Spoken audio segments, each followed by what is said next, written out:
Tac, c'est parti. Nous voilà au terme de la 3e semaine. Est-ce que vous avez donc pu parcourir, donc j'ai vu que pas mal d'entre vous avaient déjà posté les exercices de la semaine, donc j'y reviendrai pour les corriger. La semaine 2 et je suis quasiment au bout pour tout le monde, donc normalement ça devrait aller. Ah oui, pardon, alors attends, j'essaie de me rappeler ton prénom. Hem, Isabelle, je crois. Isabelle, oui, je crois. Je voulais pas te dire de bêtises. Heu, merci. Est-ce qu'on t'entend? Oui, non, on t'entend toujours pas. OK. Non, a priori, non. Alors, quand tu vas dans le micro, le petit micro tout en bas, ouais, oui. OK. OK. Bon, mais il doit y avoir un souci de paramétrage. Peut-être dans les paramètres de la roue en haut, dans Settings. Et en haut, comment c'est fait? Il y a Settings, et puis on va par défaut dans Vidéo et Audio, a priori. Ouais. Et il y a Microphone. Alors, est-ce qu'il n'y a pas un problème sur le microphone? Parce que quand on a une caméra en double par rapport à une caméra d'un portable, il peut y avoir confusion sur les micros. Oui. Donc normalement, tu devrais pouvoir sélectionner le micro de ton ordinateur, mais si c'est déjà le cas, Ouais, il y a un truc par défaut. Casque, communication, casque téléphone, enceinte. Moi, j'en ai 4. ouais, j'en ai plusieurs aussi, j'en ai 5. Pareil aussi, ouais. Il me propose même mon téléphone en tant que micro, mais bon. Écoute, tu nous entends, c'est déjà ça, et tu peux poster tes questions sur le chat que je regarde aujourd'hui, puisque en effet, tu as pu marquer qu'on ne t'entendait pas, donc il n'y a pas de problème. Tu peux aussi poster tes questions par ce biais-là.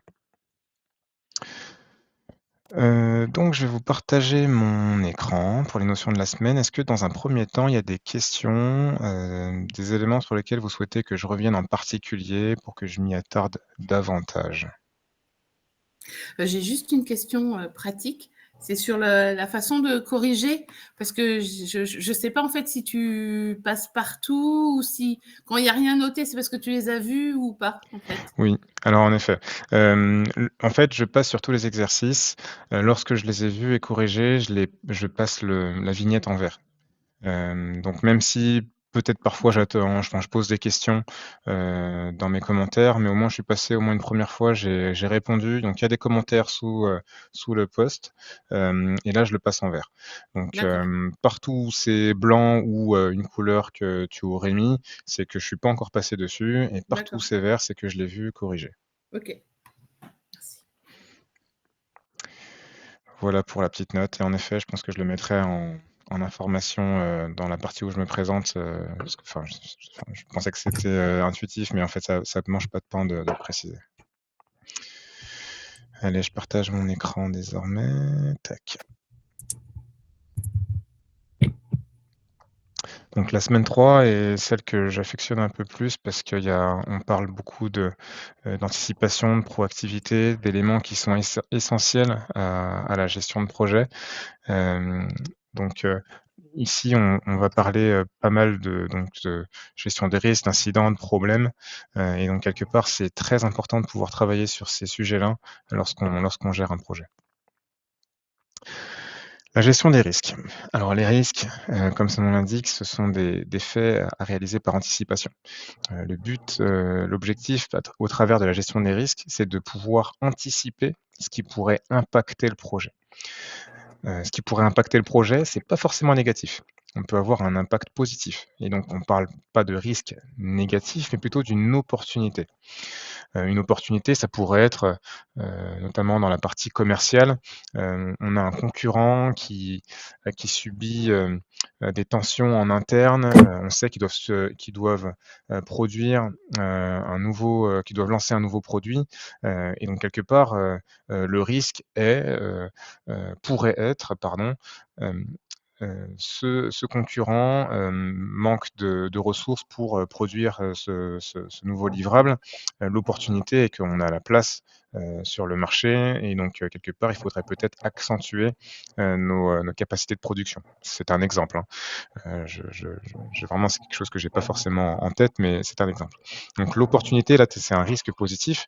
Si en effet on a de la place sur le marché, dans les étals d'un magasin, pour mettre à disposition plus de produits, parce qu'on sait que notre concurrent ne va pas pouvoir le faire, donc il faudrait qu'on puisse être en mesure de pousser plus de produits dans les étalages pour vendre plus. C'est quelque part, c'est un peu l'idée.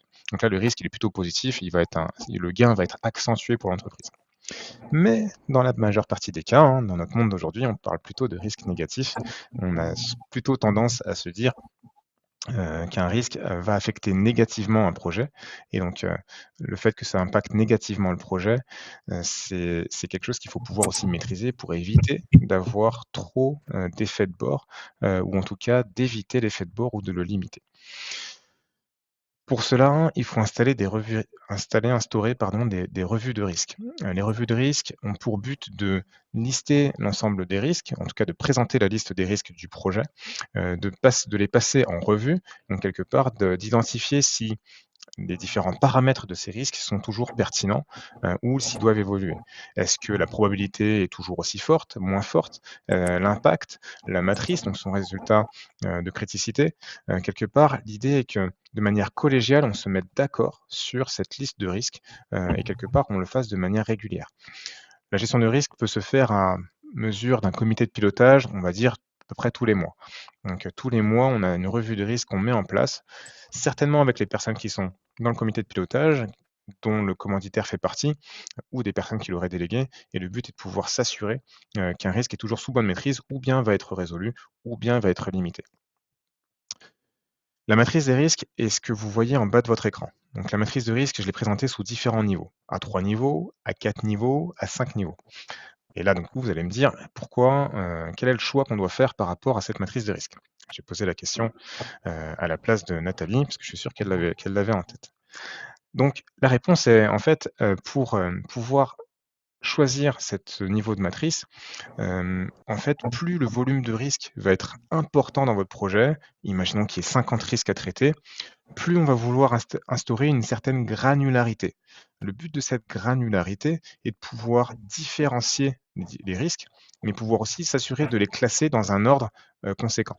Vous voyez bien la différence entre la matrice à 3 niveaux qui se trouve tout à gauche et la matrice à 4 niveaux qui se trouve tout à droite. La zone jaune, hein, donc la zone où on a les risques moyens, on pourrait répartir sur plus de cases les risques associés. Donc si on établit un ordre décroissant, donc ça veut dire des risques des plus forts, donc les plus critiques aux moins critiques. L'idée est de pouvoir se dire qu'on traite d'abord, si on se focalise uniquement sur les risques les plus importants, on va aller dans un ordre qui est certain. Peut-être que ce sera les 10 premiers risques, peut-être les 15 premiers risques, peu importe, en fonction du sujet. Donc voilà comment on va choisir cette matrice à différents niveaux. Est-ce que vous avez des questions par rapport à ça? Déjà juste là. Et j'en ai pas fini avec les risques. Pas d'autres questions? Donc la dernière chose que je voulais voir par rapport au risque, déjà, c'était vous proposer une démo sur comment on utilise cette matrice de risque. J'imagine que vous pouvez avoir la question. C'est souvent qu'on me demande de faire cette démo, donc avant même que Mohamed me pose la question, je m'attache à le faire. En fait, on va prendre un cas de figure, celui de l'anniversaire de mon neveu. Donc vous vous rappelez, hein, mon neveu est né le mi-novembre. Il souhaite réaliser une fête d'anniversaire. Ses parents souhaitent une fête d'anniversaire pour lui en extérieur avec un baby-foot géant. Et l'idée quelque part est qu'on puisse réaliser cette fête dehors dans ces conditions-là. Je vais vous exposer trois cas de figure différents qui sont autour de cet anniversaire. Donc le contexte va évoluer, mais c'est simplement pour que vous puissiez comprendre comment le risque pourrait s'articuler. Donc le risque numéro 1, Et en fait, ces 3 risques vont avoir le questionnement par rapport notamment à la météo, puisque vous savez qu'au mois de novembre, la météo est assez capricieuse. On en fait les frais en ce moment d'ailleurs. Donc quelque part, le risque principal va être est-ce que la météo va impacter la fête d'anniversaire? Pour le risque numéro 1, on va prendre le contexte qui est exposé sur la plateforme, celui de l'anniversaire qui se déroule au mois de novembre. Donc le risque de pluie, donc la probabilité que la pluie ou la météo vienne impacter l'anniversaire, la probabilité est plutôt forte au mois de novembre. On est en saison automnale, la pluie a de très fortes chances d'intervenir. Et l'impact, si la pluie intervient, donc il se peut que la pluie ne vienne pas, mais si la pluie arrive, on va certainement avoir des problèmes pour faire du baby-foot en extérieur. Donc l'impact, il serait très fort. Donc quelque part, on a ce risque qui va atterrir dans une matrice forte, donc high, dans la zone rouge. Deuxième cas de figure, je propose qu'on réalise cet anniversaire plutôt au mois de juin, juillet. Donc normalement, la météo devrait être plus au beau fixe, mais on va repartir sur cette même question. Quelle est la probabilité que la pluie intervienne au mois de juin, juillet? C'est possible que ça arrive, mais normalement, c'est plutôt des beaux jours, donc la probabilité est faible. En revanche, si la pluie intervient, donc si ce jour-là, il pleut, l'impact sera fort. On fait venir Isabelle. Troisième cas de figure, là on se dit qu'on va quand même le faire au mois de juin-juillet. En revanche, on va aller chez Tonton Pat qui a un auvent. Et ce auvent nous permet d'installer un baby-foot en extérieur sans avoir aucun risque. Donc quelque part, la probabilité que la pluie intervienne au mois de juin-juillet, c'est toujours faible. Mais l'impact, si la pluie intervient, il sera faible aussi, puisque de toute façon, on a un auvent. Donc le risque que la pluie vienne impacter l'anniversaire, il sera faible, puisque de toute façon, on aura de quoi faire avec ce auvent ou avec ce préau. Est-ce que vous avez compris comment ça fonctionne? Est-ce que vous avez des questions par rapport à ça? Non, là, c'est clair avec un exemple. Donc là, ça a l'air facile dit comme ça, mais après, c'est plus compliqué, je trouve, de l'adapter en situation réelle. Enfin, pour ma part, en tout cas. En effet. Et là, je l'ai fait de manière schématique. Schématique pour aller vite. Et quelque part, c'est comme ça que dans la vie de tous les jours, vous devez fonctionner. Est-ce que je vais plus à droite, plus à gauche, plus en haut, plus en bas? C'est vraiment pour travailler de manière efficace. Imaginez que là c'est un même risque que j'ai décliné en 3 versions, mais imaginez que vous ayez 15 risques à traiter. Quelque part, ce tableau que vous voyez, il prendra toute la page, mais avec plusieurs billes à l'intérieur, le risque 1 et 2 au même endroit peut-être, etc., etc. Mais on peut aussi raisonner sous forme de calcul en disant que la case qui est tout en bas à gauche, c'est le 1, ensuite le 2, le 3, et que vous réalisez des multiplications. Et dans ce cas-là, avec Excel, c'est possible, vous avez une multiplication, ça vous donne un résultat. C'est possible aussi. Mais la manière dont je vous l'ai présenté est la manière la plus rapide et efficace. Si vous êtes en revue de risque avec, on va dire, 5-6 personnes autour de la table qui souhaitent aussi poser leurs arguments par rapport à l'évaluation des risques, c'est bien de le faire de manière schématique. Vous avez juste à bouger à droite et à gauche, vous récupérez les résultats à la fin et vous faites votre compte rendu. D'autres questions par rapport au risque? Alors, j'ai toujours pas compris pourquoi il y avait la possibilité d'avoir 3, 4 ou 5 niveaux carrés là. Ouais, niveaux. Alors, en fait, là, dans notre cas présent, on a travaillé sur 3 risques. Donc, en effet, pour différencier ces 3 risques, on n'a pas besoin d'avoir une très grande échelle. En fait, le fait d'avoir plusieurs niveaux agrandit l'échelle. Je pourrais aller peut-être jusqu'à 10 niveaux. Alors, je ne sais pas si ça existe, mais voilà, c'est pour dire qu'on peut aller très loin. Le niveau de matrice va permettre, si on a un volume de risque important, imaginons qu'on ait 50 risques à traiter, il faut pouvoir placer 50 risques sur les cases. Donc en effet, si j'utilise la matrice qui est tout à gauche, Nathalie, les 50 il y aura forcément une case où il y aura peut-être 10 sur la même case, et quelque part, ça va être dur de différencier ces 10-là. En revanche, si j'utilise une matrice à 5 niveaux, pour ce même cas de figure, donc avec ces 50 risques, plutôt que d'en avoir 10 sur la même case, ces 10 risques qui vont être répartis peut-être sur 4 ou 5 cases différentes.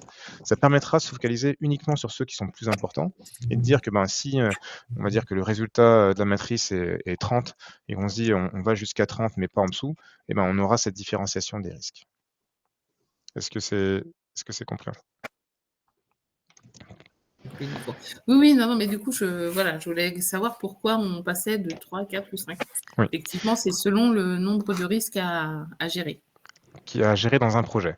Et Mm. donc, pour bien compléter ma réponse, on utilise une seule matrice pour la revue des risques. On n'utilise Oui, pas oui, une matrice différente par risque, c'est bien une matrice pour un projet. pour le projet. Imaginons que vous commenciez avec une quinzaine de risques, que vous passiez à 50 au bout de 5 mois.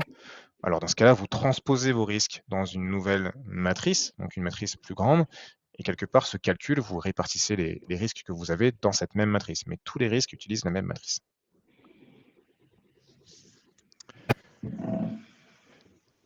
Si pas On est de d'a- questions. Oui, Et donc on est d'accord, c'est les sachants euh, sur les risques potentiels qui vont nous l'informer, enfin, qui vont nous le dire. exactement. En tant que chef de Chef de projet, projet, et tout va dépendre du contexte, en tant que chef de projet, tu vas par exemple réaliser une proposition. Tu vas lister 10 risques que toi tu as en tête parce que par rapport au contexte, tu penses que ces risques-là existent. Et il se peut qu'en revue, les personnes qui sont peut-être plus sachants ou aussi complémentaires à tes connaissances vont te dire: ah oui, tu as raison sur ce risque-là, par contre, j'aurais pas mis ça comme impact, je le vois plus impactant. Donc là, en effet, soit il y a une discussion qui permet de dire: «Ben, oui, OK, on est tous d'accord avec ce que dit Roger». Dans ce cas-là, on change et on change ta proposition. Soit on se dit: «Bah non, non, c'est très bien ce qu'il a mis Sylvain, on est tous d'accord, il y a peut-être une personne qui est pas d'accord, mais c'est pas grave, on reste sur ce qu'a dit Sylvain». ce Et qui il faut nécessite aussi de, oui, pardon. ce qui nécessite de bien identifier dans les parties prenantes tous les acteurs qui peuvent identifier les risques. Exactement, tout à fait, tout à fait. Et la vue que tu as n'est peut-être pas exhaustive. Ça veut dire que tu peux très bien avoir vu, toi, 10 risques, et en fait, les gens disent: «Mais t'as pas pensé à ça, t'as pas pensé à ça». OK, mais dans ce cas-là, on les rajoute. Et la revue va aussi permettre de rajouter ou d'enlever des risques qui sont peut-être pas pertinents. Mmh. Si pas d'autres questions, je propose de passer aux incidents. Donc les incidents, c'est en termes de registre, hein, parce que je ne l'ai pas dit, mais en effet, la gestion des risques passe à travers son registre. Donc les risques sont listés dans le registre avec tous leurs paramètres. Mais un incident, c'est à peu près le registre est quasiment le même que celui du risque, pardon. La seule variante, c'est qu'on n'a pas cette notion de probabilité. Un incident est quelque chose qui survient. Ça veut dire qu'on n'est pas la résultante d'un incident peut être de deux manières. Soit, en effet, c'est un risque qui a été identifié et qui est transformé en incident. Dans ce cas-là, il faut bien penser à retirer l'élément du risque, parce que c'est plus un risque, il est là. Donc, il passe dans la case incident. Soit, c'est un événement qui survient. Et dans ce cas-là, c'est pas un problème s'il n'avait pas été identifié comme un risque, c'est pas un souci. On n'est pas obligé de passer par la case risque pour avoir un incident. Un incident peut survenir à tout moment. C'est aussi sa définition. Et dans ce cas-là, on l'enregistre aussi quand même dans le registre des incidents. L'incident est lui plus dynamique. Les risques, je vous ai dit tout à l'heure, on les revoit à mesure de chaque mois. Là, les incidents, on est plus l'ordre du terrain, donc les personnes qui sont réalisateurs de livrables. Le but est de pouvoir s'assurer qu'un incident peut être traité rapidement. Donc les incidents, on va pouvoir les revoir de manière hebdomadaire, chaque semaine. Le but est de pouvoir être sûr que lorsqu'un incident est clos, lorsqu'il naît, le but est de pouvoir le résoudre très rapidement et de voir aussi, vérifier aussi qu'il n'y aura pas d'effet de bord avec une création d'autres incidents en parallèle. Donc ces revues sont plutôt dynamiques, puisqu'on travaille avec les équipes opérationnelles, les chefs d'équipe, les personnes qui sont équipiers projet pour les réalisations, et c'est comme ça qu'on traite les incidents. Est-ce que vous avez des questions par rapport à ça?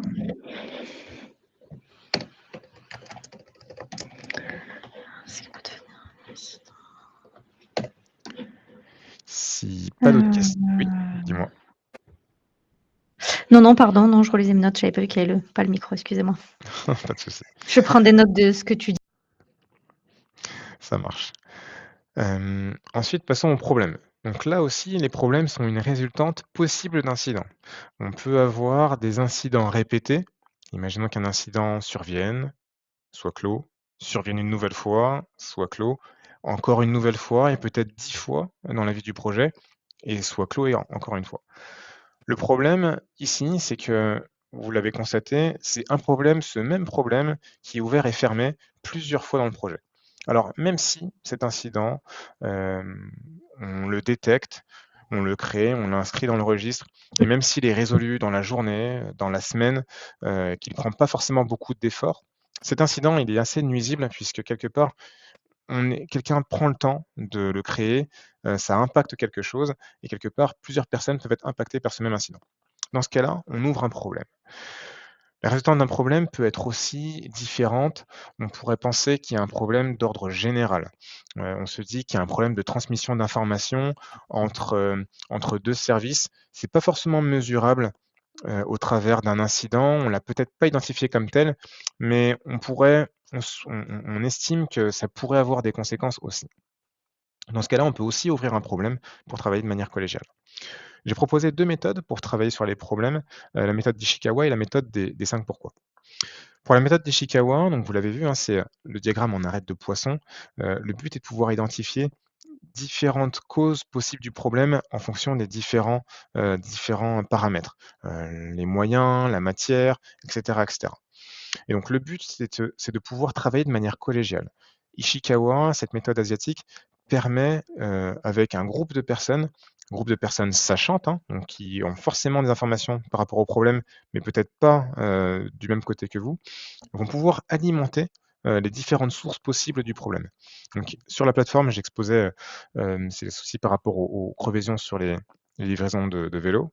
Le but était de pouvoir savoir, il y avait peut-être plusieurs causes possibles et avec ces différentes causes et les propositions de solutions associées, on a forcément une résolution qui est proposée. Ce qui est important avec Ishikawa, c'est d'avoir une certaine mesure, une mesure en termes de chiffres. On ne traite pas un problème de la même manière s'il est chiffré, quantifié. Donc dans le cas des vélos, je crois que c'est 10 crevaisons sur 1 mois. Donc c'est bien de pouvoir mettre un chiffre sur le problème en lui-même. On a 10 crevaisons sur 1 mois, c'est factuel. Avec ces 10 crevaisons en 1 mois et les solutions qu'on propose, on va revenir peut-être 1 mois, 2, 3 mois après et revenir sur ce diagramme d'Ishikawa, faire le tour et s'assurer de combien de crevaisons on a. Si on arrive à 2 crevaisons par mois, eh ben, c'est très bien. Mais de manière continuelle, et on verra aussi la semaine prochaine avec le lean management, de manière continuelle, on va pouvoir revenir sur ces différentes causes. Il y aura peut-être d'autres causes possibles et le but est de pouvoir arriver à 0, et peut-être de manière continuelle, s'assurer qu'on est toujours à 0. Donc voilà comment fonctionne Ishikawa de manière groupée. Ensuite, on a la méthode des 5 pourquoi. Donc la méthode des 5 pourquoi, elle est assez simple. On peut travailler tout seul, de manière individuelle avec cette méthode. Le but est de pouvoir se poser la question pourquoi au bon endroit pour être sûr de trouver la solution. Donc là aussi, hein, je l'ai comparé avec Ishikawa sur le même problème pour que vous puissiez voir comment ça fonctionne. Et l'idée de pouvoir aussi trouver la solution et on trouve quasiment la même. Est-ce que vous avez des questions par rapport à ces 2 méthodes?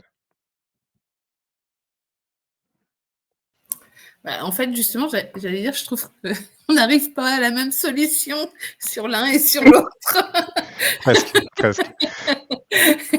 Ishikawa Parce est plus que complet, donc c'est vrai voilà, que c'est ça, c'est plus affiné puisqu'il souligne quand même le fait qu'il y a une possibilité que les chambres à air soient aussi défectueuse. défectueuses, alors que sur celle des 5 pourquoi, on est mal garé en fait. Quelque part, c'est ça. C'est très bien résumé. Donc, à quel moment on peut se fier à l'un ou à l'autre? Enfin, les deux sont bonnes finalement, parce qu'effectivement, le fait d'être mal garé peut engendrer ça, mais n'ouvre pas la perspective sur un défaut matériel. C'est ça, exact. Tout est, affaire de temps. Si on est pressé et qu'on a besoin, on a 1 heure devant soi, que les collègues sont pas dispo, pour travailler sur un problème, OK, j'essaye en 5 minutes, je schématise, mais ça va peut-être prendre D'accord. 1/2 heure, de me poser 5 fois pourquoi au bon endroit, j'écris, je rédige, mes réponses et peut-être que j'ai la solution moi tout seul. Donc c'est les 5 pourquoi va répondre à ce contexte-là. Si en effet on a un projet de grande envergure, qu'on sait que ça peut avoir des conséquences désastreuses, qu'il y a plusieurs corps de métier, des architectes et cetera qui sont peut-être importants, par rapport à un problème de ce type, là on va se dire: «OK, c'est pas grave, même si c'est dans 3 semaines, je prévois une session Ishikawa pendant 3 semaines, mais au moins je suis sûr que les personnes sont disponibles». Ça va peut-être prendre 2 ou 3 heures, enfin 2 heures, j'ai déjà pour mon cas c'était ça, 2 heures de temps pour être sûr qu'on rédige tout ce qu'il faut, qu'on a vraiment toutes les personnes sachantes et quelque part on a le problème qui est mis en avant.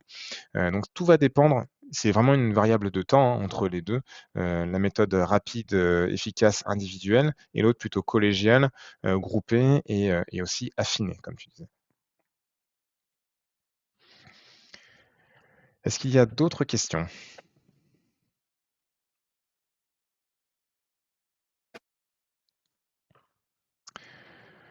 On va passer à la deuxième et dernière partie de cette semaine, qui est liée à la surveillance. Donc la surveillance par le budget, mais aussi le suivi du projet. Alors, je parle de surveillance budget, même si, en tant que chef de projet, on n'est pas toujours amené à travailler sur cette partie-là, à réaliser un suivi, fin de la partie financière. J'ai eu, des cas, moi, en tant que chef de projet, chez des clients pour lesquels j'avais la main sur le budget, la main sur le business case, la main sur le recrutement, les entretiens, le suivi fin de la consommation de toutes les ressources. Aujourd'hui, je travaille pour des clients pour lesquels, j'ai pas du tout cet aspect-là, où, je suis focalisé sur la partie projet et uniquement projet, et l'aspect budgétaire, n'est pas du tout, nécessaire. Donc tout va dépendre du contexte dans lequel vous évoluez. Il se peut que ce que je vous dis là vous servira jamais, mais au moins, moi, mon objectif, c'est de pouvoir vous le partager. Et quelque part, la surveillance du budget est importante lorsque on arrive à avoir cette structure dans le projet. On avait parlé de structure la dernière fois. La structure dans un projet avec les différentes phases, les sous-phases, les lots de travaux, chaque élément a un coût associé. Ça veut dire que chaque élément a un coût qui est décliné aussi sous 3 parties. Donc le budget alloué, le budget prévisionnel et le budget consommé. Budget alloué, c'est ce que l'entreprise vous confie comme budget et vous dit voilà, Laetitia, le budget qu'on te donne pour réaliser ce projet, c'est celui-là. Donc ça, c'est le budget alloué, budget approuvé. Il y a d'autres terminologies, mais c'est le budget qu'on vous confie. Ensuite, le budget prévisionnel. Le budget prévisionnel, c'est quelque part de se dire, vous avez commencé à travailler sur un sujet, commencé à travailler sur un livrable, et là, vous vous dites, OK, ce livrable, on avait prévu, en tout cas pour ce lot de travaux, de passer entre 8 heures et 80 heures, hein, on va dire 50 heures. Et donc pour ces 50 heures-là, lorsque vous avez commencé à faire les 10 premières heures, et ben vous vous rendez compte que en fait, ce sera beaucoup plus facile que ce qu'on pense. On n'aura peut-être pas besoin des 50 heures. Je pense qu'en 30 heures, c'est plié. Très bien. Et dans ce cas-là, en termes de prévisionnel, plutôt que d'avoir 50, vous allez avoir 30. Donc pour ce même lot de travaux, budget alloué 50, budget prévisionnel 30. Donc vous avez gagné, entre guillemets, 20 heures de travail. Et le budget consommé, c'est clairement ce que vous avez consommé. Donc, ce que je parlais de 10 heures de consommation tout à l'heure, sur ce même lot de travaux, la consommation est importante. Donc imaginez que là, on est à l'échelle d'un lot de travaux, mais que vous faites la somme de ces différents lots de travaux, vous arrivez à votre livrable, votre sous-phase, et la somme de ces différents budgets dans les lots de travaux et les sous-phases vous font le coût pour, la phase entière. Et cette surveillance par lot de travaux et en fonction de la finesse, du projet aussi, vous donne une certaine maîtrise sur le budget. Et lorsque le commanditaire vous demande à un moment T, est-ce qu'on est plutôt en bonne voie ou en mauvaise voie? Alors c'est surtout demandé en comité de pilotage. Vous êtes capable de dire: «Mais voilà, sur certains lots de travaux ont dépassé, d'autres sont plutôt en dessous, on est plutôt dans les clous». Vous savez déjà d'avance, que vous n'avez pas besoin de demander une extension de budget, par exemple, et quelque part ça rassure. Vous savez où vous en êtes. C'est plus que, attendez, je dois faire appel à ce service-là qui va me dire, la semaine prochaine si on est en bonne voie ou pas. Mais les commanditaires sont parfois souvent très pressés, ont besoin d'avoir une information directe, donc c'est bien d'avoir cette maîtrise-là aussi. Pour le suivi du budget, du projet pardon, c'est toujours bien de corréler cette partie budgétaire que je viens d'exposer, mais aussi la partie progression. La progression du projet, c'est, comment le projet évolue. Est-ce qu'il avance correctement comme espéré? Est-ce que, est-ce qu'au mois de novembre, j'avais prévu de livrer, 7 livrables sur 10, j'en suis à 5 sur 10, donc je suis pas forcément en très bonne voie.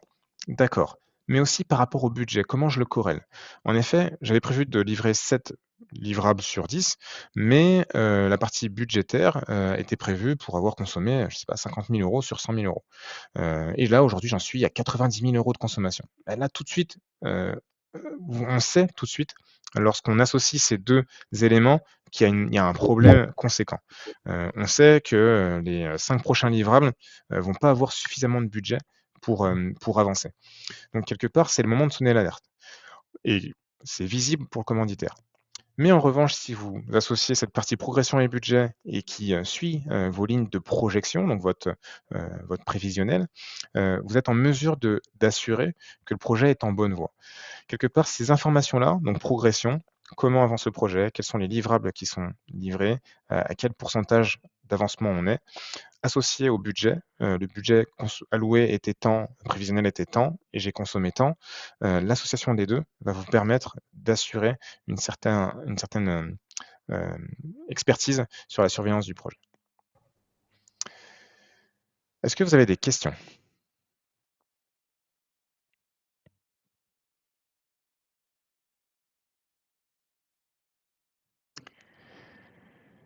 Si pas d'autres questions, alors ça, je vous le partagerai également sur Padlet. Donc c'est le résultat, mais je crois que vous l'avez déjà aussi sur Rework. Je dirais Nishikawa. Mais si pas d'autres questions, je vous propose de clore pour aujourd'hui. Et je vous partagerai donc le résultat des différents exercices. Je poursuivrai également les différentes corrections. Et on se voit la semaine prochaine pour la partie finalisation de projet et capitalisation. Donc on parlera de clôture du projet, on parlera de comité de pilotage, de comité projet et aussi d'autres choses. Et notamment... Moi, j'ai quand même des questions là Oui, sur dis-moi. cette semaine. Dis-moi. Parce qu'en en fait, on a dans les cours, là, il était à question de copilote, comité de projet et l'autorité de changement. Oui. Là, j'ai vraiment eu du mal à savoir qui fait quoi et comment. Les petites questionnaires là, bon, j'ai pas fait quelque chose de génial apparemment, et en plus par rapport à la présentation, j'ai du mal à voir qui va où, etc.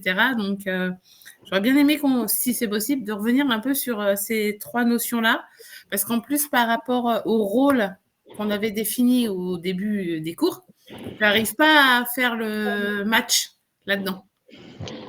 Alors, comité de pilotage et comité de projet, on en parle dès lundi. Je crois que c'est vraiment la première journée. Donc, dès lundi, le cours est débloqué sur ce sujet-là. Pour pas trop spoiler, la partie comité de pilotage, c'est l'organisation de la direction pour qui on rend des comptes par rapport au projet. Le comité projet, c'est l'organisation interne du projet. Les deux permettent de suivre le projet et c'est essentiel. Et l'autorité de changement, c'est une organisation de personnes qui se réunit pour décider si un changement est viable pour le projet, pour l'entreprise. Le chef de projet, lui, apporte un changement qui doit être opéré, soit par rapport au contexte, soit par rapport au planning, soit par rapport au budget. Donc l'une des trois variantes est réévaluée, et le chef de projet, lui aussi, propose une solution. Ça veut dire qu'on doit livrer un logiciel de facturation, un nouveau logiciel. On change de contexte parce que on souhaite qu'en fait, il y a un module en plus qui soit ajouté et qui permet de transformer les factures en PDF. Je dis une bêtise. Ce module coûte 50 000 € et nécessite d'avoir une extension de projet de 2 mois. Donc, on change les paramètres du projet, les paramètres importants du projet. Et là, du coup, quelque part, on a changé les trois, le contexte, le planning et le budget. Le but est de pouvoir solliciter cette autorité de changement en lui disant, ben voilà, je propose ce changement-là, avec ce coût-là, on ajoute ça au contexte et on ajoute ça au planning. Est-ce que c'est validé, oui ou non? Et si c'est pas validé, quelque part, dans la proposition, le chef de projet dit, ben en effet, c'est une demande du métier, une demande du business. Les personnes qui vont utiliser l'outil en ont besoin, mais si c'est pas validé, ben tant pis, on n'aura pas le module PDF et quelque part, les gens perdront du temps, ils iront sur Internet pour le transformer par eux-mêmes et c'est une perte de temps conséquente. Tout ça, c'est ce que va présenter le chef de projet à l'autorité de changement. Ensuite, l'autorité de changement valide. Donc elle dit, bah oui, pas de problème, on ajoute les sous, on confirme le nouveau planning, on ajoute le contexte, ou elle dit non. Et dans ce cas-là, les conséquences que tu as proposées sont celles qui vont arriver. Ok. D'accord. Mais je reviens un peu sur, par rapport au rôle qu'on avait défini sur les premiers cours, où il y avait le commanditaire, l'autorité de changement, le chef de projet, les responsables utilisateurs, et ainsi de suite. L'autorité de changement, c'est la même, en fait. Alors, l'autorité de changement c'est la même que celle dont on parlait, des rôles, des premiers rôles, etc. Oui. Le copil, lui, il est fait de qui, en fait? C'est qui intervient dans ces comités, en fait? En fonction Moi, ce que j'arrive pas à mettre, c'est... J'ai bien vu les rôles de chacun, l'autorité de changement, je comprends bien, mais qui vient dans le copil, qui vient dans le comité de projet? Oui. Alors, c'est pas aussi stricte que ça. C'est pour ça que la réponse n'est pas écrite. D'accord. Je n'ai pas écrit sur la plateforme, dans l'autorité de changement, il y a ces personnes-là. Parce que chaque contexte d'entreprise est différent. Et pour avoir une décision, j'ai eu des cas d'entreprise où l'autorité de changement est une entité à part, totalement externe au projet, qui n'ont rien à voir. Ils sont juste là pour valider des changements. Dans d'autres cas, l'autorité de changement est composée du commanditaire, qui, je pense, devrait être dans chaque autorité de changement, puisqu'il est décisionnaire ultime. Mais on peut très bien avoir un responsable fournisseur ou pas, un responsable utilisateur ou pas. Tout dépend de la fonction. Et là, je parle de fonction dans l'entreprise, des personnes qui travaillent dans l'entreprise et qui sont à même de pouvoir décider si oui ou non on autorise un changement. Je dis une bêtise, on parle d'un sujet informatique, donc là le logiciel de facturation. Si le responsable, dans les responsables fournisseurs, on a le responsable du service informatique, il est peut-être logique qu'il fasse partie aussi de l'autorité de changement, puisqu'il doit décider de l'ensemble du budget informatique de l'entreprise. C'est une bêtise. Donc quelque part, oui, c'est pertinent qu'il y soit. Mais si je te dis chaque personne, chaque responsable et fournisseur doit faire partie de l'autorité de changement, alors qu'il n'y a pas forcément le responsable informatique dedans, là par contre, je me tire une balle dans le pied. C'est pour ça que tout dépend du contexte de l'entreprise. D'accord. Et le COPIL, lui, c'est le comité de pilotage, c'est qui? Le comité de pilotage, c'est les personnes qui se réunissent chaque mois, donc sollicitées par le chef de projet, de manière à pouvoir avoir un point de décision, un point d'information par rapport au projet. J'en dis pas plus parce que la semaine prochaine, lundi, tu risques d'avoir déjà des réponses par rapport à ça. Donc, par rapport au comité de pilotage et comité projet, je t'en dis pas plus. Et autorité de changement, je me devais de te répondre. Ok, super. Merci beaucoup. Est-ce qu'il y a d'autres questions? Oui, je crois que ça fonctionne pour la fin de la réunion. Ah, génial. C'était les paramètres de l'ordinateur plus poussés en fait. Ça marche. Pas d'autres questions? Non. Pour moi, c'est bon. Il ne me reste plus qu'à vous souhaiter un excellent week-end. Et je vous dis à très bientôt. Bon week-end. Merci. Merci, au revoir. Au revoir. Au revoir.